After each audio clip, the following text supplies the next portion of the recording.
the more extreme you get, the more pushback you're going to get. Yeah. I think it's good. There's two types of fascism. There's the type of fascism that existed in Germany, which had a great deal of popular support. Basically, huge swaths of the working class, particularly professional middle classes, not everyone, but to the degree which made forcing the section that wasn't along with it much, much easier.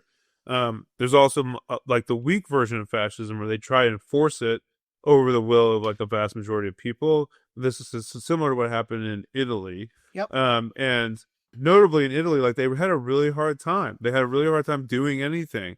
There was at least one occasion, maybe a couple, where the Germans had to come in and reinstate Mussolini because he was actually removed from power by like popular resistance. So yeah. It is hard. Like, I guess the point being, like, it's not impossible for them to be like, we are going to force this. You're going to jam this shit down your throat. It really doesn't matter how you feel about it.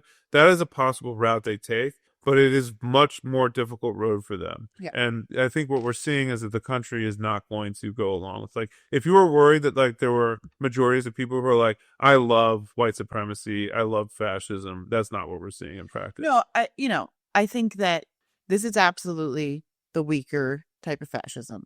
There's a lot of things that you can draw parallels with Weimar Germany and the rise of Hitler, but you cannot draw parallels of like how poor and working class and middle class men were organized pre-Hitler and during Hitler's rise to power and how they're organized today. Yeah. The MAGA movement, the Proud Boys, they have nothing on what was going on pre-Hitler's Germany